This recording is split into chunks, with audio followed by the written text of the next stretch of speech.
Hello my dear friends, today we are going to see an important video in which all the important formulas and all the important points of all maths chapters of 10th board are discussed. So let's begin.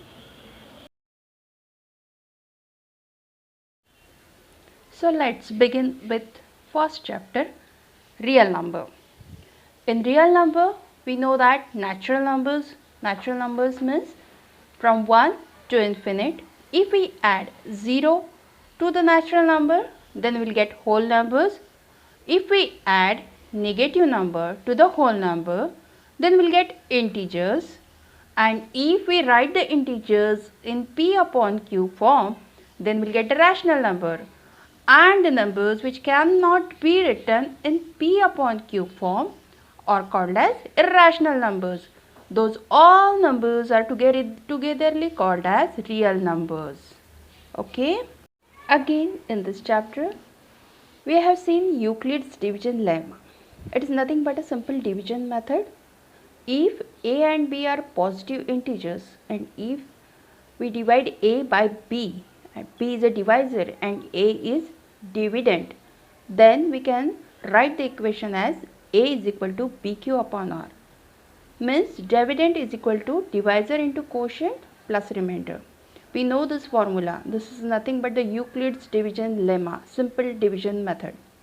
Okay, the second thing is Euclid's division algorithm. We know that algorithm is the collection of many steps. So in this, again the Euclid's division algorithm says if you divide a by b and if the remainder is 0, then your quotient is your HCF. Okay, and if r is not equal to 0, then you have to proceed and you have to divide it again. This is all about Euclid's division algorithm. Okay, the third point is fundamental theorem, in which you can say every composite number can be expressed as product of primes and this factorization is unique. Means कोई भी composite number हो, you can find the factor of that composite number and then that pattern is unique. Okay, this is explained in this theorem. Again, if two composite numbers are there and you find the HCF and LCM of these two numbers, then the product of HCF and LCM is equal to the product of those numbers. This is all about real numbers and the weightage of this chapter is 6 mark in board. Okay. Next chapter is chapter 2, polynomials. Polynomials means many terms togetherly form a function. If addition or subtraction of different terms are there, then it is called as polynomials. Okay, in polynomial we have already seen different degrees, degree 1, degree 2 and degree 3, means linear, quadratic and cubic respectively.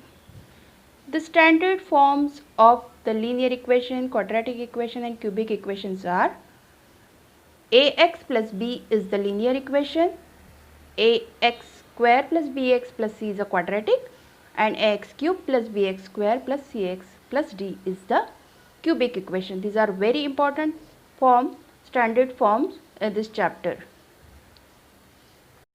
We'll use this form while solving the different problems in polynomial. Please mind by the degrees 1, 2, 3 for linear, quadratic and cubic. Okay.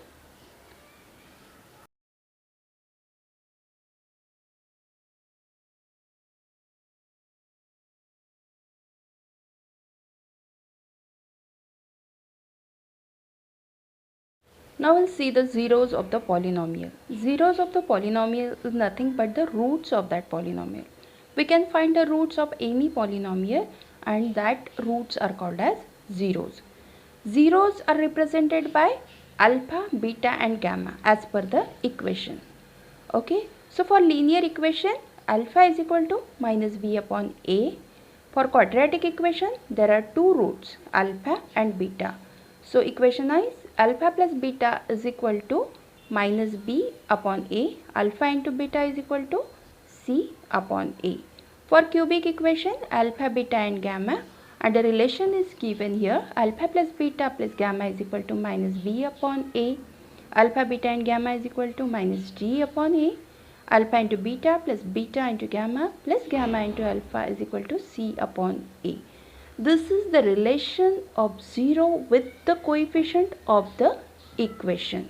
So through this we can find the relation of different problems in this chapter. So the zeros are most important part of this chapter. Okay. The next important point in this chapter is division algorithm. We have already seen in real numbers what is division algorithm. In this chapter you have to write it as px is equal to gx into qx plus rx. Here mind well, the degree of r, that remainder, should be less than your divisor. The formula is the same, dividend is equal to divisor into quotient plus remainder. Again there is one graphical method. Through graphical method you can represent the zeros by the point. The point should intersect the x-axis. Wherever it intersects, that is the zero of that polynomial. So through graphical method also we can find the zeros of the polynomial. Okay. This is all about the chapter. This is very simple chapter.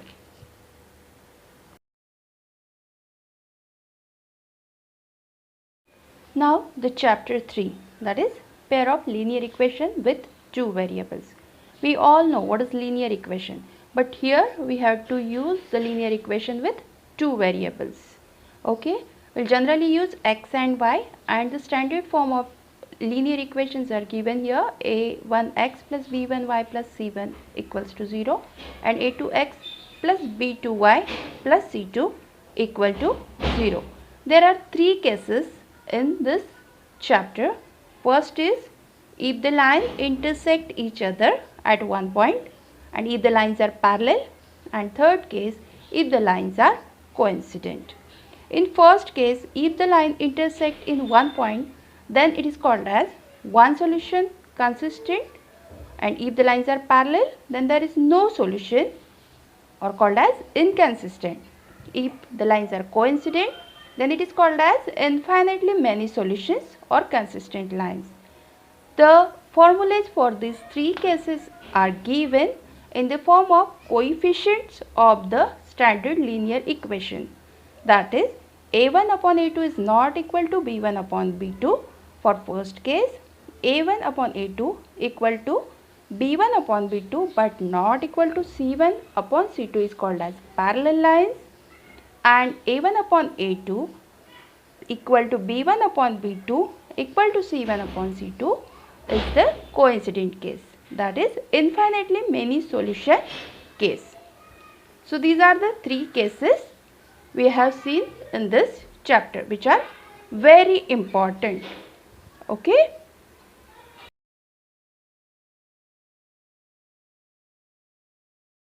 Again we know that for linear equation there is a straight line. So by plotting the points from the equation we can form the graph. By graphical method we can find the points, or we can find which type of lines or equations are there. Okay. Again algebraic method is there. In this method three methods are there. First is substitution method. In substitution method you need to substitute the value of the variable x or y, and then you can find the value of the other variable, and again then you can find the value of both the variables. By substituting the value you will get the answer. Second method is elimination method. In elimination method we have to eliminate one variable by multiplying some constant, and then again in one variable form you will get the answer of the linear equation.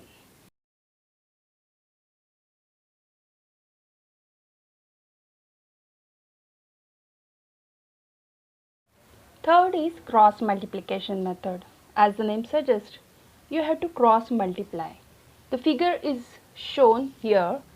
In that figure you can see the crosses and the different coefficients. These coefficients are we get from the linear equations, that is b1, b2, c1, c2, a1, a2 and b1, b2. We have to apply the formula given below, that x upon b1 c2 minus b2 c1 and y is equal to y upon c1 a2 minus c2 a1 is equal to 1 upon a1 b2 minus a2 b1. Through this formula we can find the value of x and y.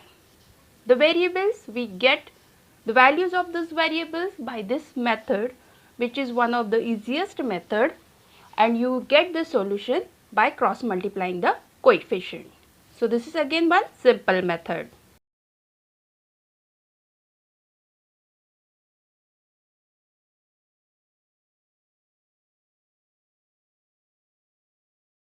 The fourth chapter is quadratic equation, which is the last chapter in this unit.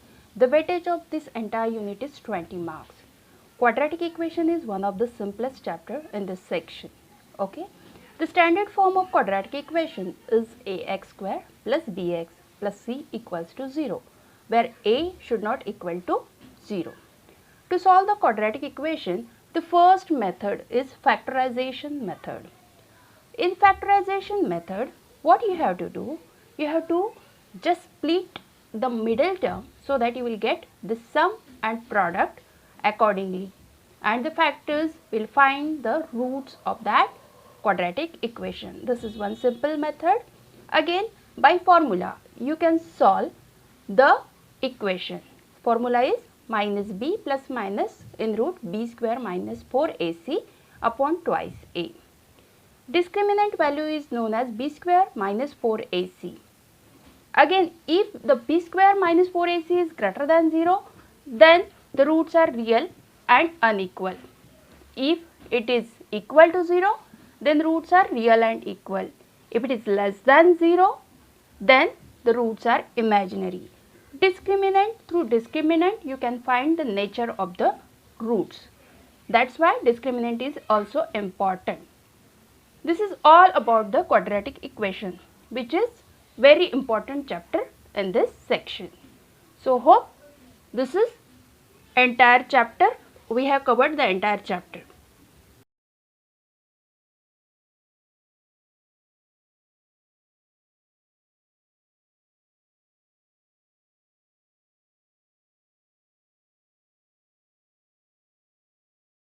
The fifth chapter is arithmetic progression.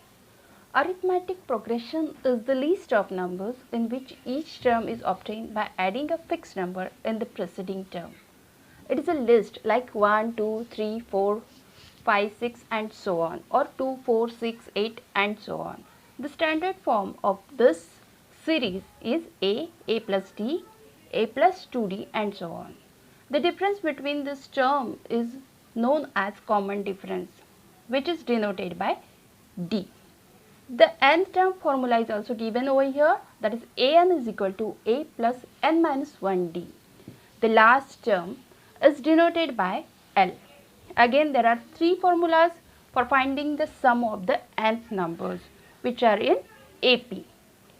So sum you can find by if the difference is given or common difference is given over there, or the last term is given over there, or the nth term is given over there. So there are three formulas for sum.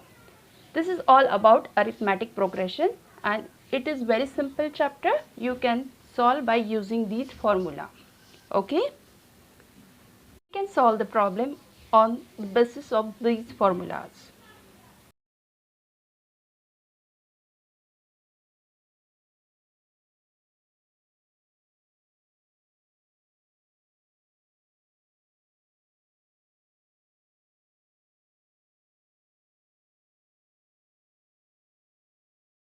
Chapter number 6 is triangle, which is very important chapter in 10th. Okay, in this chapter we have seen the similarity of the triangle. What is similarity? Similarity means the shapes are same but the sizes are different. Means in case of triangles, the angles are equal but the sides are in ratios. There are 4 properties for similarity, like angle, angle, angle, angle, angle, side, angle, side, and side, side, side. Through these 4 properties, we can find the similarity of the triangle. One important note is that the congruent triangles are similar, but similar triangles are not congruent. One important theorem in this chapter is basic proportionality theorem. This is the theorem in which if PQ is parallel to BC, then AP upon BP is equal to AQ upon QC. The inverse of this is also true, which is very important theorem, and it can be asked in your exam for proof. So, please be prepared for this theorem, that is basic proportionality theorem. You have already solved the problems which are based on basic proportionality theorem. So, it is one of the important theorem.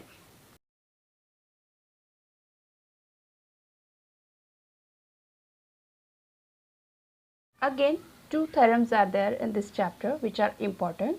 Area related theorem, in which the areas of 2 triangles are related with the sides, ratio of the sides. Like triangle ABC and PQR, the area of triangle ABC upon area of triangle PQR is equal to AB square upon PQ square, where AB and PQ are the corresponding sides of the triangle. This is again very important theorem in this chapter. Next theorem is Pythagoras theorem. Pythagoras theorem, we are much familiar with the Pythagoras theorem, which is applicable only for the right angle triangle C, the right angle triangle ABC, in which AC square is equal to AB square plus BC square. This is the Pythagoras theorem. And on the basis of this theorem, you can solve many examples which are very simple. So, this is all about triangle, and triangle is very simple chapter and very important chapter. So, don't lose the mark for this chapter.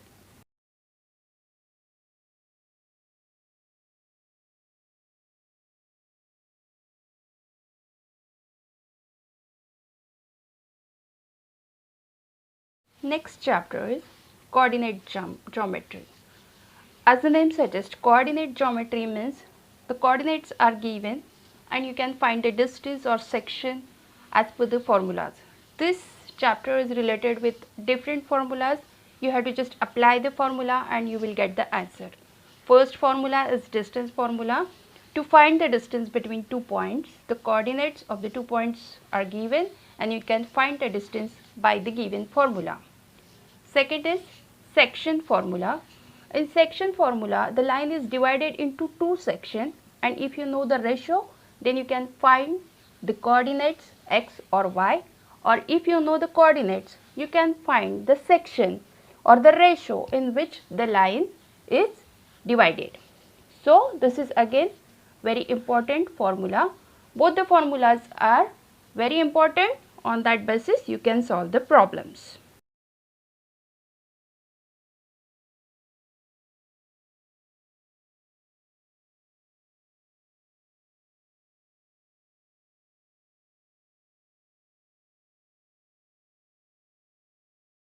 The next formula is midpoint formula. In this formula, you can find the midpoint of any section by simple formula x1 plus x2 upon 2 and y1 plus y2 upon 2.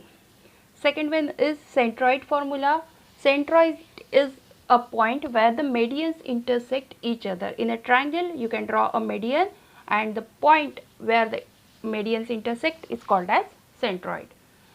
Taking the coordinates or the vertices of the triangle x1, x2, x3 and y1, y2, y3, you can find the coordinates of the centroid. The third one is area of a triangle, which is again very important formula, in which you can find the formula is related, like you can memorize this formula 1 2 3 1 2 3 1 2 3 method. You can see the formula. In this formula, x coordinate is 1 and then y is 2 3, x coordinate is 2 and then y is 3 1. x coordinate is 3 and then y is 1, 2. So, accordingly you can memorize this formula.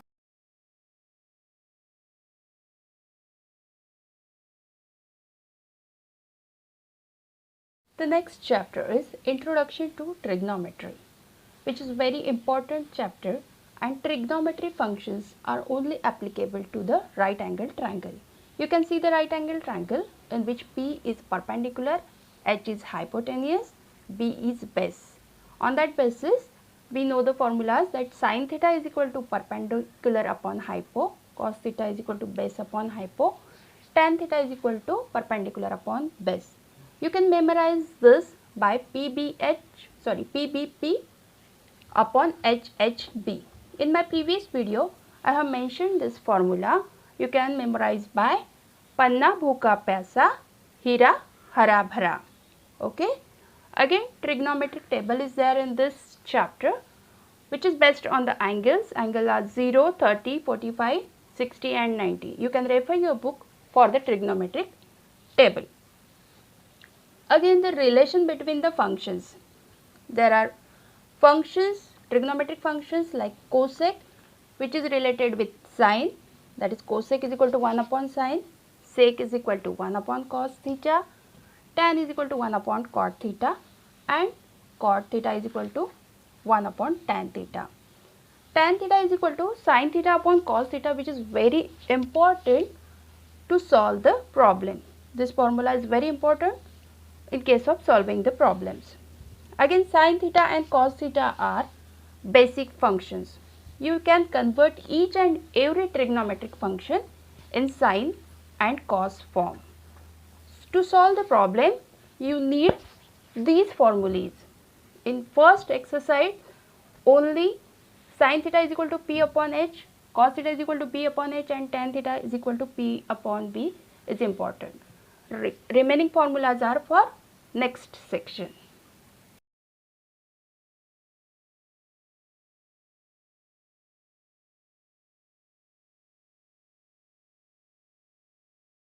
Remaining important formulas for this chapters are given. Sin square theta plus cos square theta is equal to 1, 1 plus tan square theta is equal to sec square theta, and 1 plus cot square theta is equal to cosec square theta. These three functions are very important for solving the problem. Again, 90 and theta relation is given in this sheet. You can see that sin 90 minus theta is equal to cos theta. Accordingly, all the equations you can solve.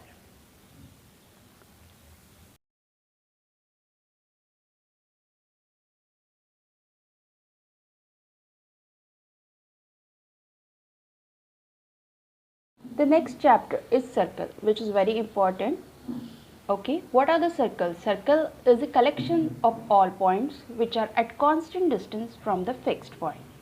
That fixed point is called as center, and the distance between center to the circumference is called as radius. You can see in a diagram what is radius. Now see the tangent. Tangent is a line which intersects the circle at one point. Again, the second is the another line which intersect on the circle at 2 points. There are different cases for tangent. If the point is inside the circle, then we cannot form the tangent. If the point is on the circle, then we can form one tangent only, and if the point is outside the circle, then we can form two tangents. These are the cases. On that basis, you can solve different problems and regarding tangents.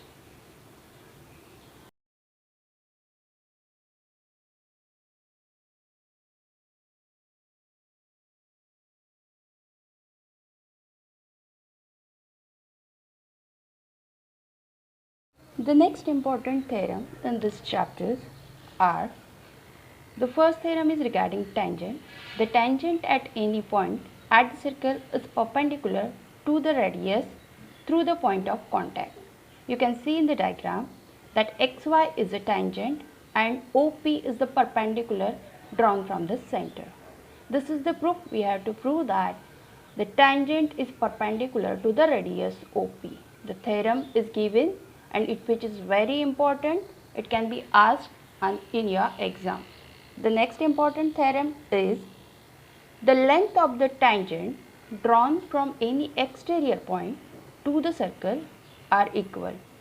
You can see in the diagram, P is the exterior point and PQ and PR the two tangents drawn from P, and the proof of this theorem is that PQ is equal to PR. These two theorems are very important for solving the problem. So you please practice this theorem, which are very important.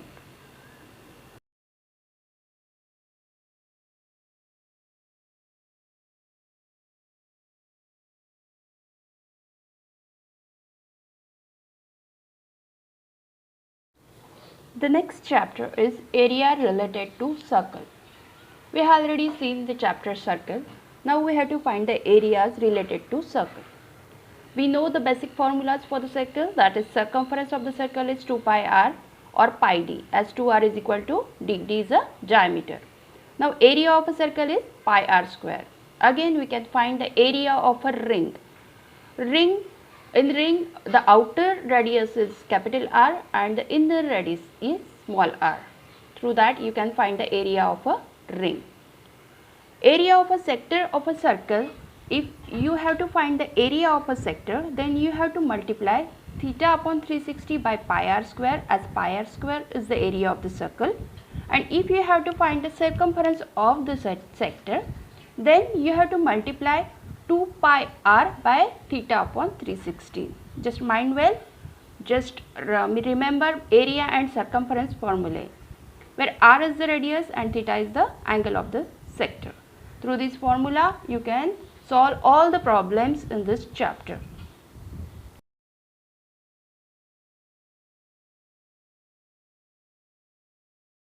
The next chapter is surface areas and volumes. In this chapter you have to find the surface areas and volume. There are different shapes given in this chapter like cuboid, cylinder, hollow cylinder, sphere, hemisphere, circular cone and frustum, which is newly introduced. Okay, the formulas are given in the table. You can check the table and see the formulas for curved surface area, total surface area and volume. See the difference between the formulas so that you can memorize the formulas in well manner.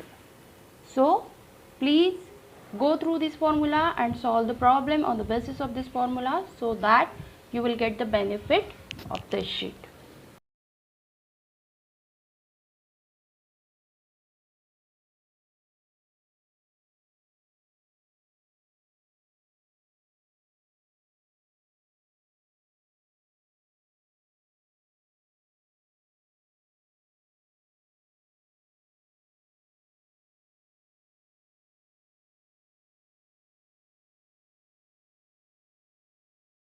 The last and most important chapter is probability, which is very interesting chapter.